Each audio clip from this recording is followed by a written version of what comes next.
Hola, ¿cómo están? Yo la verdad que no puedo entender al Chicho Serna, che.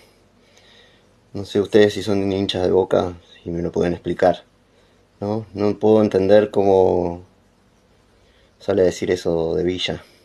Ya me preocupaba desde el principio cuando se estaba hablando y descreía un poco de que Boca fuera a buscar a Villa de nuevo, ¿no? Eh, pero la verdad no puedo creer lo que dijo el Chicho.